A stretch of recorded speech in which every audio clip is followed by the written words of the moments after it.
Yeah, so we were saying that, for example, he takes he speaks of a positive perinatal matrix 1 and a negative one, which may be the feeling of being poisoned or of paranoia or etc. And what he sees as a good one is the bad one for me. Because you can be stuck in that like a bee in honey, like a fly in honey. Yeah? A fly goes to take honey, yeah, and gets stuck in it. And what he sees as a bad perinatal matrix is the one in which contradiction has turned into conflict. And that is the driving force for liberation. Yeah? Then you cannot stay under delusion. Then the contradiction, the anguish, the bad feeling is so strong that you have to apply the Dzogchen instruction for delusion to self-liberate.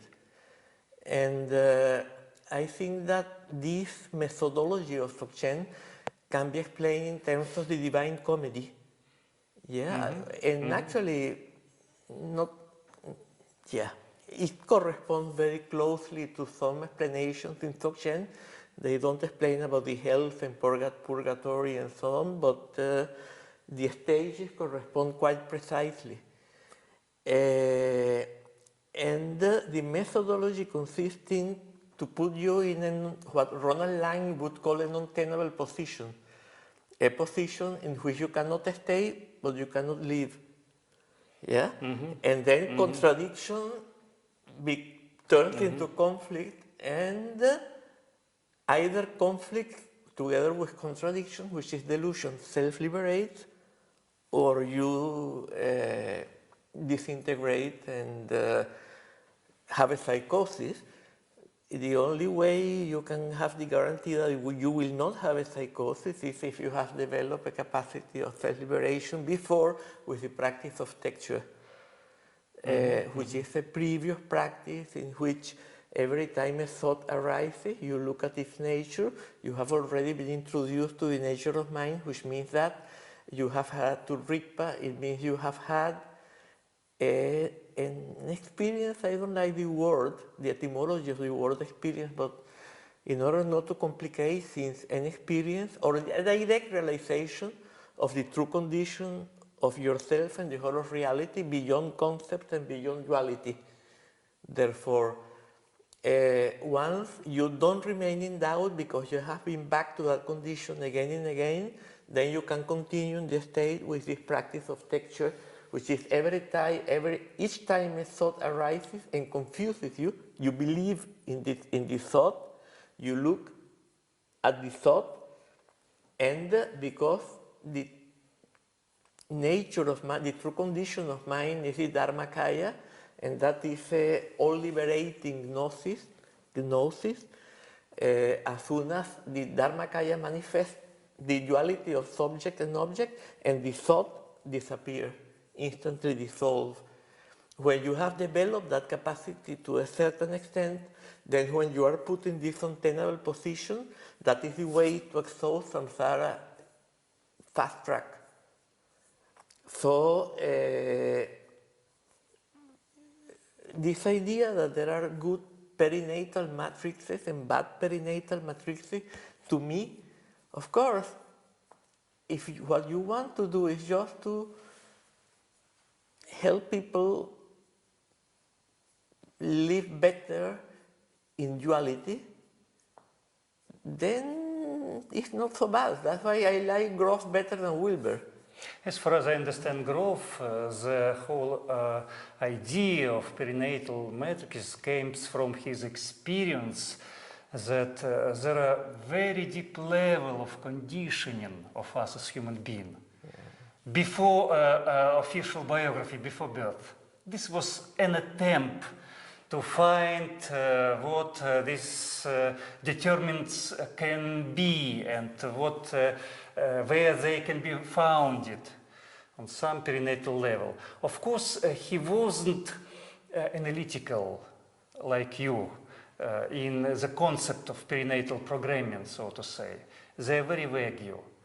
But the idea to look deeper than academic psychology is quite productive, I think.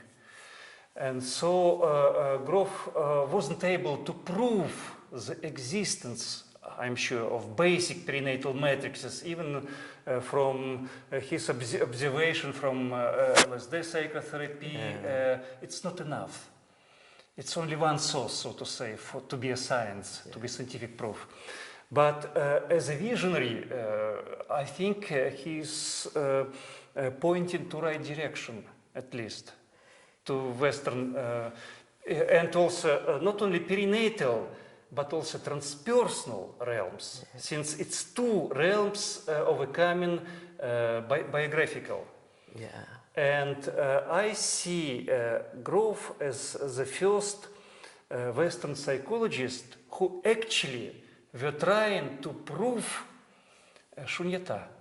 Since according to Grof, any human being can have any experience. And so the only difference between you and Christ and Misha and Buddha is that, for example, we are ordinary human beings and we are limited by our circumstances and experiences. But Buddha and Christ, hopefully, are not limited. They are enlightened. So they are living in infinite dimensions.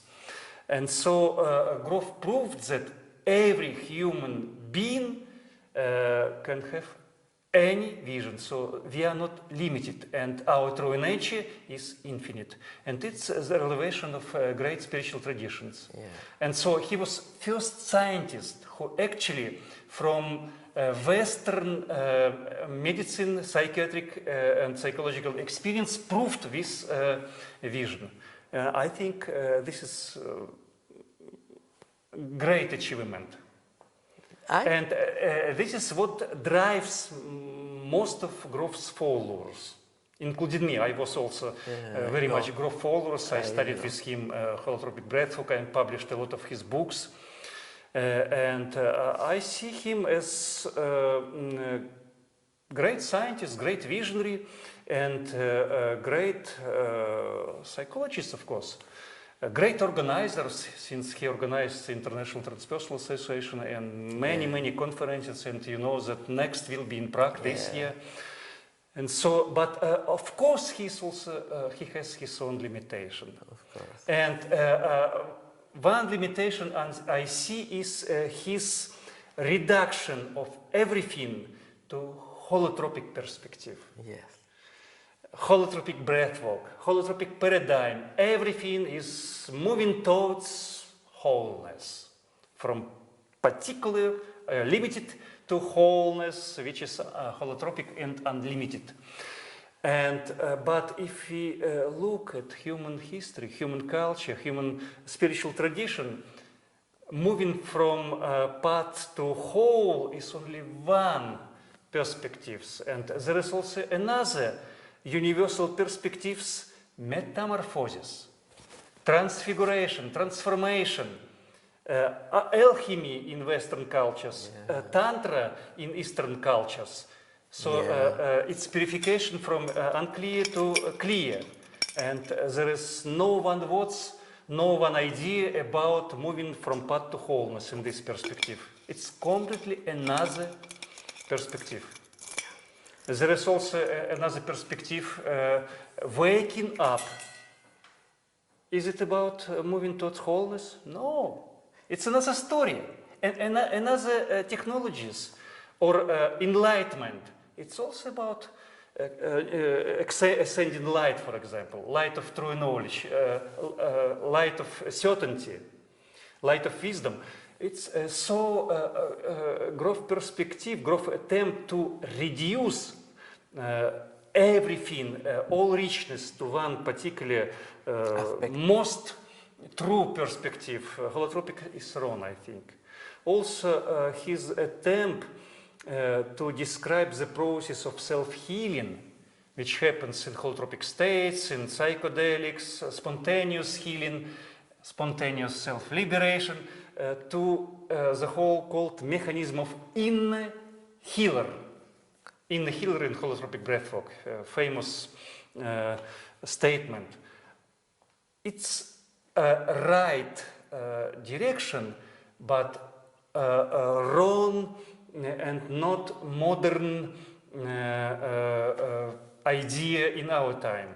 Of course, all great spiritual traditions advise us to believe in higher, to trust to God, to rely on Tao, for example. And we know that Freud were following dreams, and first version of deep psychology manifested from this following. Jung, after breaking with Freud, follow unconsciousness and analytical psychology. So it's a right direction. But what is wrong perspective? Since I am sure, first of all, the figure of inner healer is very suspicious. It's too anthropomorphic. And it's has too much relation with monotheistic Western ideas of Judaism, Christianity, and Islam. One God, one man. So it's this formula is it's not enough. It's very much similar to, you know, Maria Sabina. Yeah. Yeah? Yeah. She didn't have teachers, she didn't have any tradition, only the mushrooms were her gurus. Yeah. It's the same, the mushrooms were the catalyzer for the inner healer. Inner healer. This idea. And also, you know, many years ago, I started to ask myself about the essence of psychotherapy. I asked, the question was, what was psychotherapy before psychotherapy, which means before Freud and Breuer, before the end of 19th century, and how for the thousands of years people came to goodness, became happy, and became healed from psychological problem. So this brought me to the idea of the practices of the care of the soul. And if we look into European history, the beginning of this caring of the soul happened in ancient Greek. For example, Foucault in his books describes the history of European subject, and it's very much connected with the tradition of care of the soul. And so finally I found the 12 basic fundamental practices of the care of the soul, general to all cultures. And now I can say that what Grove's name, value, in a healer, beyond words, beyond any attempts to define, is actually different sets of practices of the care of the soul, which were transmitted in the human history for the only reason, and the reason is that they are effective. They are not proving some names, not getting money like modern psychotherapy. So I named this practice primordial psychotherapy, and I described them in papers, in presentation, in book. And so, and the difference between my idea of primordial psychotherapy, 12 methods of primordial psychotherapy, and Grove's idea of inner healer is that in inner healer you had to trust. No other relation between you and inner healer. And inner healer is beyond words. So, if for example you're a businessman, politician, rational man, and you go to a teacher of holotropic breathwork, and you get feedback, just trust your inner healer. But who is inner healer? It's beyond words. You can explain.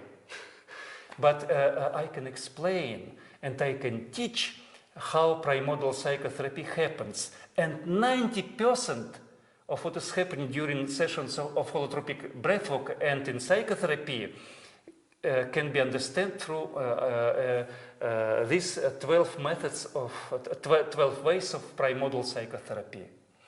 And the difference between me and Grove is that people who study primordial psychotherapy can can be sure in the mechanism of inner healing. But followers of growth can only trust. Blind belief.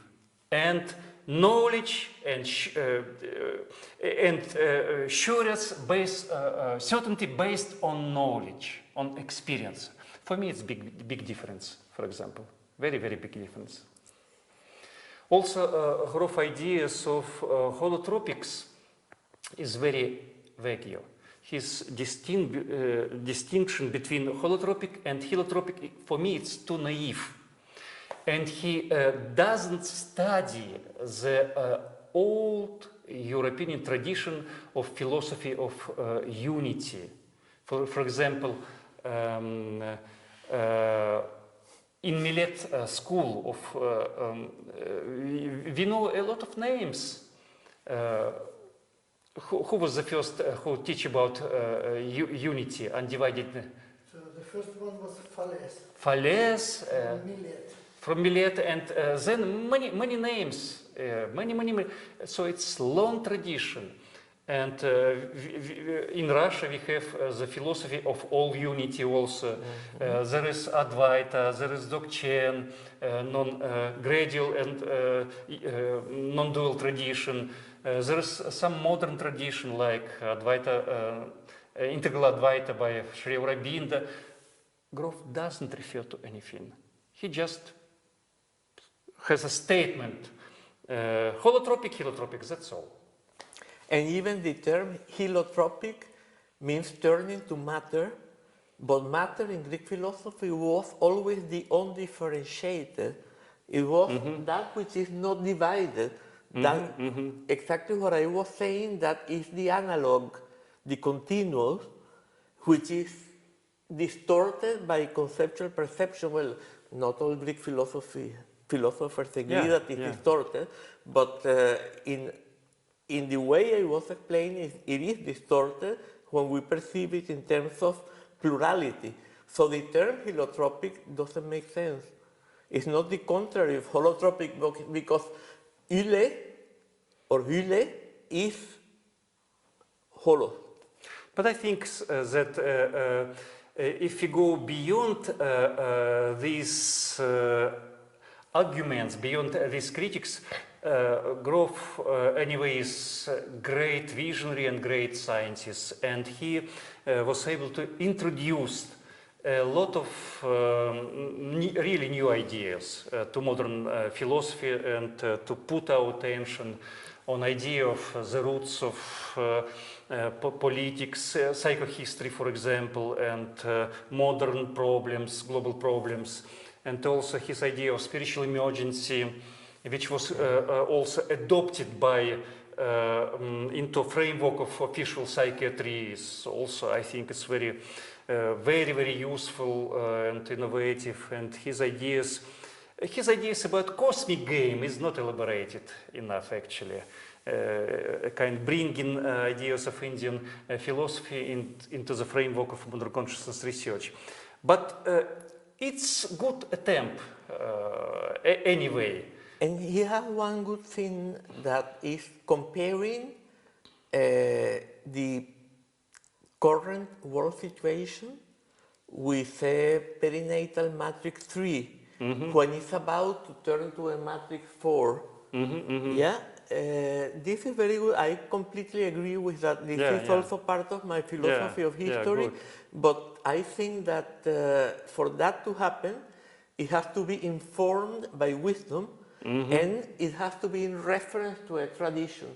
I mean, we need transmission. Sure. And also, I think that his studies about death is great. Also, based on his experience with helping of terminal patients, this is great. And great. He can do some little mistakes in his interpretation of Barda Theodol, Egyptian Book of Death, etc., etc. But the vision and the very attempt is, of course, a great achievement. And also, I see that in big picture, his accent and his dedication to the study of non-ordinary states of consciousness was very challenging and very useful for modern Western psychology and humanitarian culture at all. Well, You should mention Mendel in this context. Yeah, no, we are talking about growth now. we should mention? Arnold Mendel. Let's Yes. now focus on Grove, yeah. Since it was Grove who actually dedicated 60 years of his life to the studying of non-ordinary states, first of all. Yeah. But I just wanted to say, yeah, also, we shouldn't forget Gregory Bateson, Ronald Lang, Sure. John Weir. There is big tradition, of course. Of Yeah, course. in Poland, I mean, there are... It's a field, of course. Yeah, of it's course. a field. There are many people who have been collaborating on that to develop that. And they, I think, informed each other. We cannot reduce them to one big figure. Yeah, sure, Yeah. of course. I, for example, was more influenced by Ronald Lang and David Cooper, even though in David Cooper there are some ideas which are a little... the madness revolution was absolutely utopic. It was absolutely unrealizable. But the ideas were very interesting. Yeah? And the death of the family, but for me, is a very important book also. Also, it's incomplete. Also, it needs to be informed by a tradition. But really, there are very important things in there. So I think there is a whole movement that we cannot reduce to one person. Yeah, sure. You've done a great tour de force, completing and publishing these 4 books, Beyond Mind papers. So what next? Now I am working in...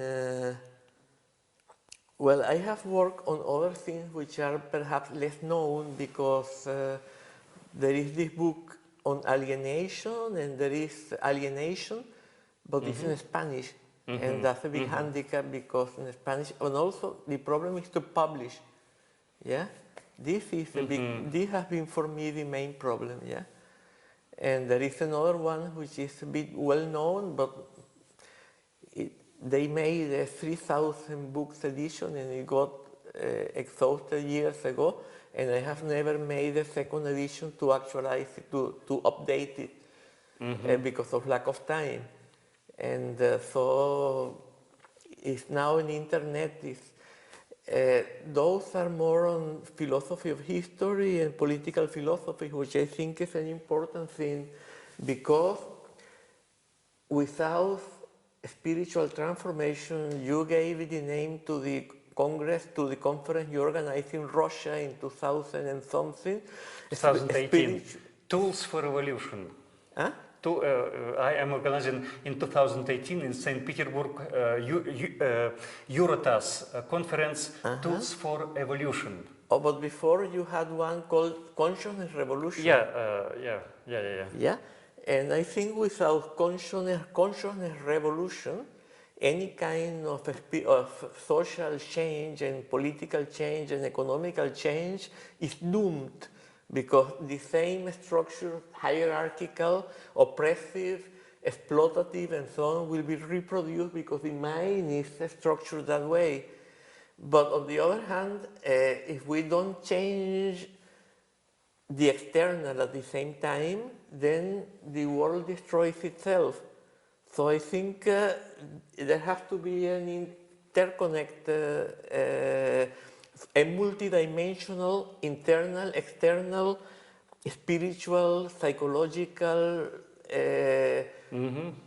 political, social, economical transformation if humankind is going to enter what promises to be the next stage, which would be this perinatal matrix 4, but understood as the result of not merely a death and rebirth experience, but informed by tradition, with the methods of tradition, a real change of consciousness that would somehow make really spread the, what we could say, the enlightenment, the awakening of Buddhism, and make it something easily available for the whole of humankind.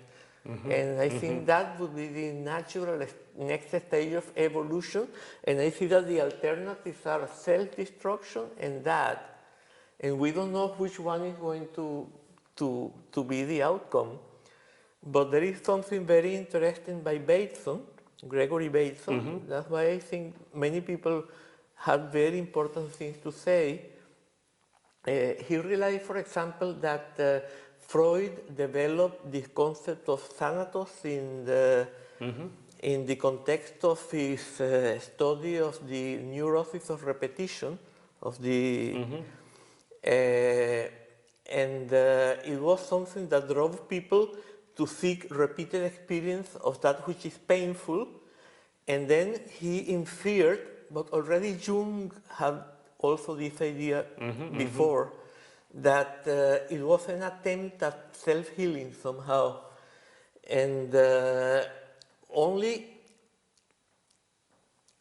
the thanatos would be that which would be the healer ultimately, because it would be that which would allow for, make the reduction ad absurdum of delusion possible.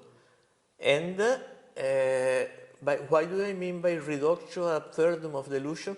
To show that delusion doesn't work. Now we are seeing it in ecological crisis, but also each one has to see it in his own experience, and that's what I call transforming contradiction into conflict by following the Hegelian Marxist tradition, yeah? And this transformation of contradiction into conflict would be exactly that which would catalyze and make this transition to the next evolutionary stage possible. And that is the methodology of Dzogchen, and that's the role I attribute to the Dzogchen tradition, because it's the one that uses that method. And therefore is the one that its very methodology corresponds to what is happening on a worldwide scale right now.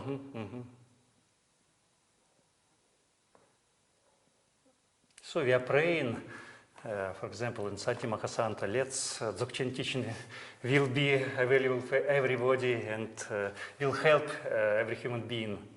Yeah, so as Dzogchen practitioners, we anyway are engaged in this process, yeah, to support everything. We are not missionaries, we are not propagating Dzogchen, but we are doing, at least in our personal dimension, something, and when it's possible, we are sharing with people if something can be useful for others.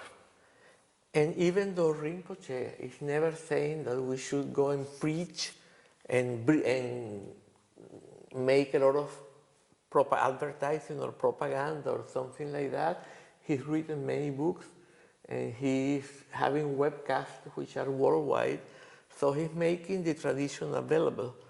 And what I'm trying to do in my level of doing this intellectual thing is another way of doing the same. So I don't think there is a problem with making the tradition available. On the contrary, without becoming missionaries of Dzogchen, we can make that tradition available, because in my view is that which could catalyze the transition that would not only permit the continuity of our species, but even its transition to its next evolutionary stage. Now I want Michael, do you want to conclude, to add something? I guess.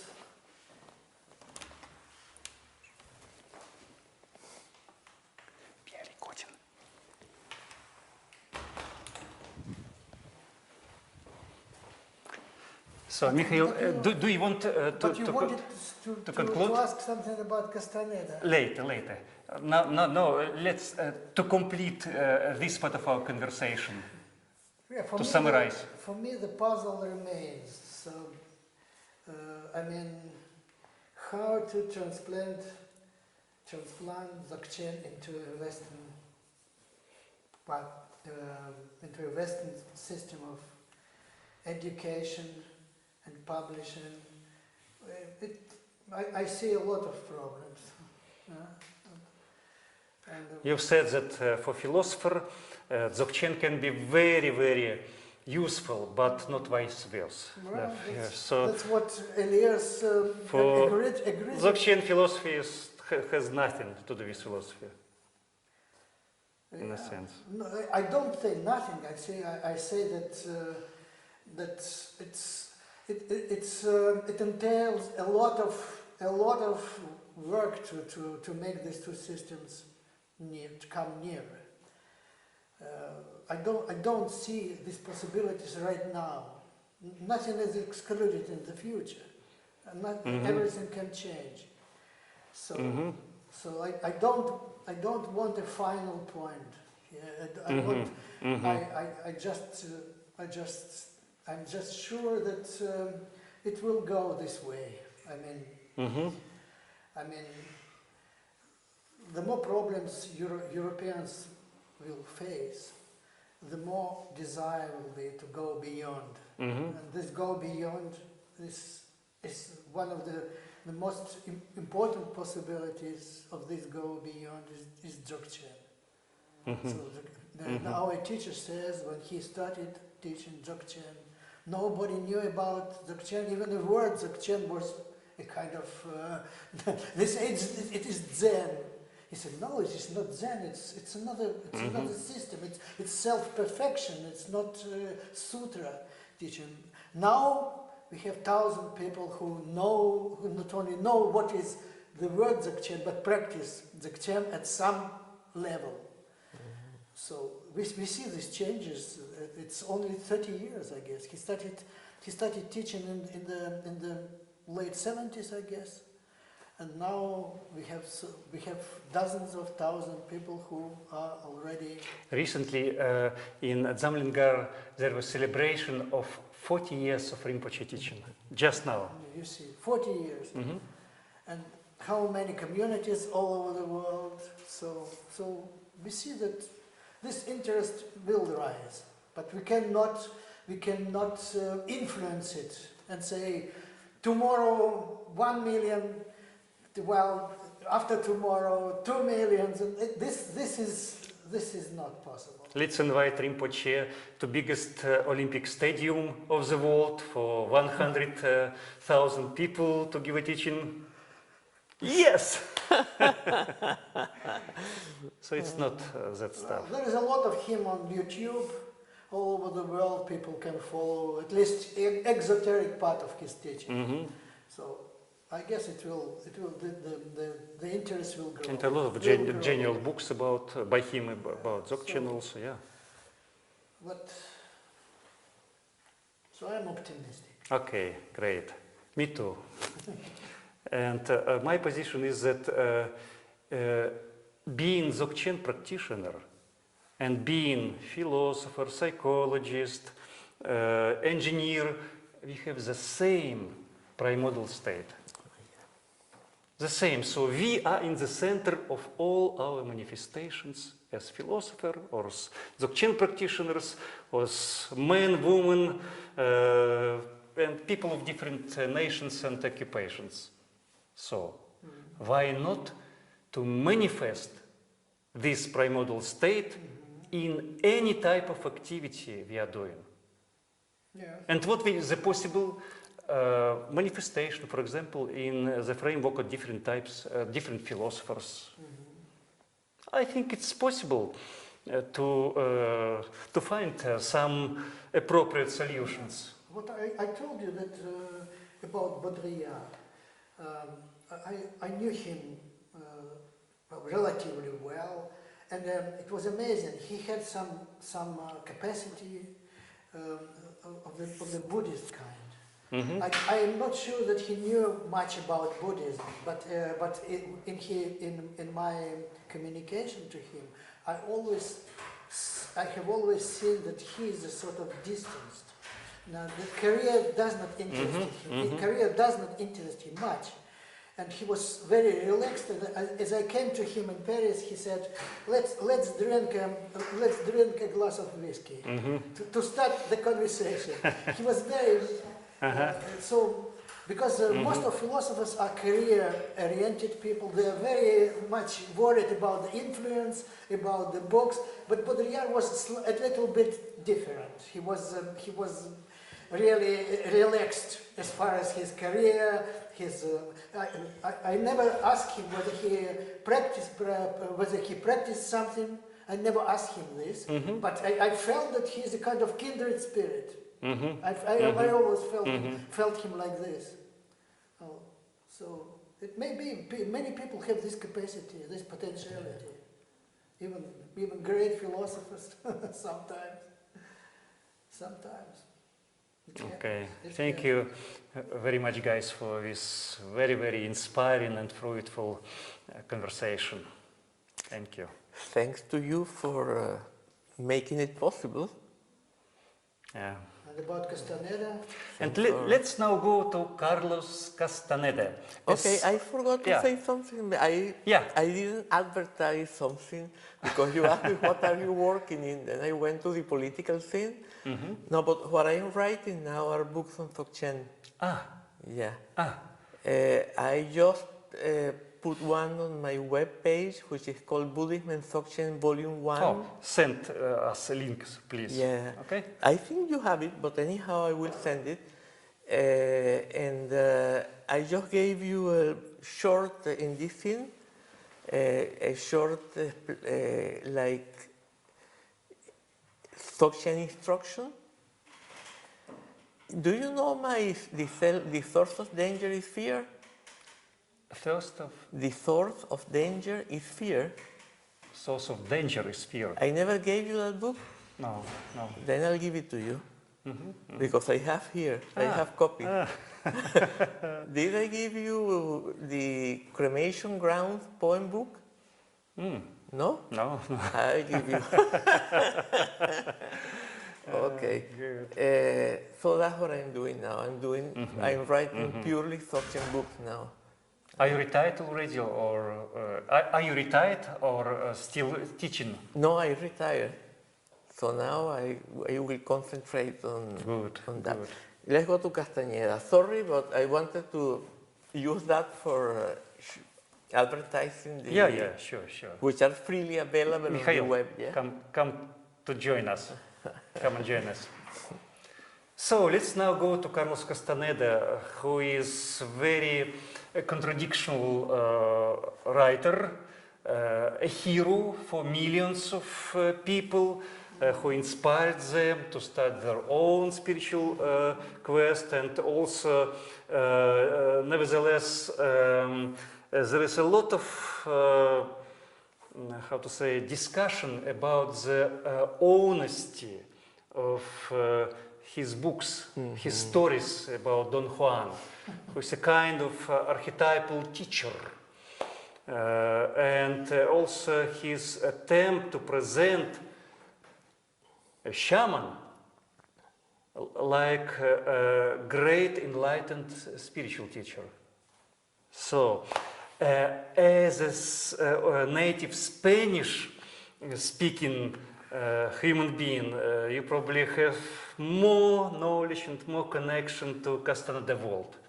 So let's talk about Castaneda. What was your first encounter with his books, and maybe with himself or with some of his friends? I think it was in, his books, of course. It wasn't in Latin America. I think I read them in Sweden. Yeah. But anyhow, however it is, the first book I didn't like. it looked strange to me.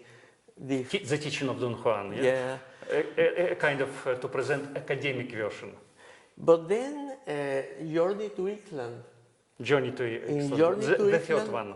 he spoke about the way of the witch and the way of the ordinary person. Yeah, who is, and that the purpose of Don Juan's teaching was to make people fall in between those two realities, which neither of them is true. And that is a Buddhist idea, of course. I mean, not Buddhist, but in agreement with Buddhism. But then I don't think that, I mean, I've been going to Mexico a lot. And I know people who were they knew Castañeda. And So you've met people who knew Castaneda. And the people who also have theories about what Castañeda was because of some research that has been going there. And it seems that all of them agree that everything is a big invention. Another disagreement, because it has to do with that, I have with Groff, is that the shamanic falls within the transpersonal. The transpersonal is somehow the good thing. Somehow, of course, he says realization is not, I mean, the final result of the path, so to say, is not totally holotropic, not totally holistic, but it's like the post-meditation state in Buddhism, when you are not yet a Buddha, but you can have access to the holistic states, and then when you are not in those states, you don't take reality to be so true. And that is not the final state of Buddhism, but it agrees very much with this Castañeda idea. And there is a book of mine called Chamanismo y Dzogchen, which is being published in Spain right now. It's in the Your book. Yeah. And I say that shamanism, for example, according to Michael Harner, and many researchers that he has worked with, especially because Siberian shamanism is another thing. I don't know about that. Yeah? A disciple of Shenrab Miwoche or a disciple of Shenrab Miwoche went to Siberia and brought these Dzogchen teachings. So perhaps there was Dzogchen in Siberian shamanism, I don't know. Yeah? And maybe that has been watered down, and maybe that has been lost, or there is one practice in it, but it's not widely known. So I won't touch on that because we don't know. Yeah? But South American shamanism is the everyday reality is illusory. And the reality that people get in touch with by shamanic means is the true reality. In Dzogchen, the point is more in agreement with this Castañeda idea, yeah, to get free from both realities. So, for example, in the practice of Shed, just as in South American shamanism, you get all the demons come to you and you see them, yeah. But the purpose of the practice is not either to manipulate them to do black magic or to heal, or to allow them to manipulate in you by making them live in your chest, as for example, Yanomami shamanism does. So that's a kind of bondage also. The purpose is that when you get in a state of absolute terror, you have turned contradiction into conflict. And then at that point, you look at the mind in a certain way, and duality dissolves and the demons dissolve. And then you get free from that reality, but also from this one. And that I call meta-shamanism. I mean, because it uses a methodology which is analogous to shamanism, but the purpose is quite the opposite. Mm-hmm. And I don't know if the Siberian shamans had that. This is beyond my knowledge. But in any case, in Bern, there was also that. Mm-hmm. Mm-hmm. So Bern is shamanic and meta-shamanic. It's shamanic with a meta-shamanic path, which is Bern post-Dzogchen. Now, Castañeda, we don't know. Some people are saying that actually he was a disciple of Aleister Crowley. This is the... This tradition, in a sense, yeah? Mm-hmm. There is the guy who leads the Tibet house in Mexico City was very close friends with Castañeda. Ah. So also it's possible that Castañeda drew a lot from this friend, and he concocted all that teaching on the basis of some Tibetan teaching. So how can we know, yeah? Probably he integrated a lot of books, a lot of influences, yeah, into very inspiring novels, yeah. And also there is a story that when Castañeda died, many of his disciples were going to kill themselves. I don't know if that is true, but it comes from people who knew these people. Mm-hmm. I don't know. Neither do I. What do you think about Castaneda? But I think good storyteller. What else? From the point of maybe philosophy, I read Dzogchen. a couple of his books. It's a very interesting reading. I mean, you just start reading and it's really intriguing what how he writes. Maybe for if I would be a shaman, I would be much more critical about what he writes. But as a reader, I appreciate the quality of literature that he makes. He makes a good literature. Good. Storyteller. You told me that he was a very good in Spanish poetry. Yeah. With his. He knew best of lyrical Spanish language poetry by heart. Oh. Yeah. How do you know that? I've read a lot about him. Even I know something of Spanish poetry. Garcia Lorca, yeah. I'd say, yes. Can you repeat some verse by Garcia Lorca? I can try. Well, what's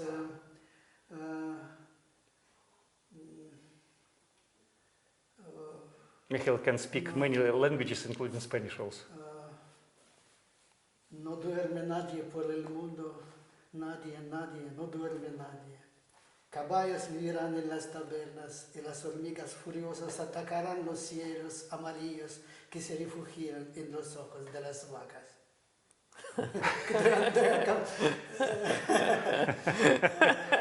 Correct? Por las gradas sube Ignacio con toda su muerte a cuestas. Buscaba el amanecer no era. Busca su perfil seguro, el sueño lo desorienta. Buscaba su hermoso cuerpo, encontró su sangre abierta. No me digáis que la vea. Yo no quiero ver el chorro cada vez con menos fuerza. Ese chorro que ilumina las tendidas. Does it sound Spanish? Or? You can speak him Spanish, yeah. Yeah. I didn't know you knew Spanish. Well, I was very much inspired by Lorca. I really liked him. Really, it's a very great poet. Yeah. That's why I started studying Spanish because of Lorca. And then I read some of his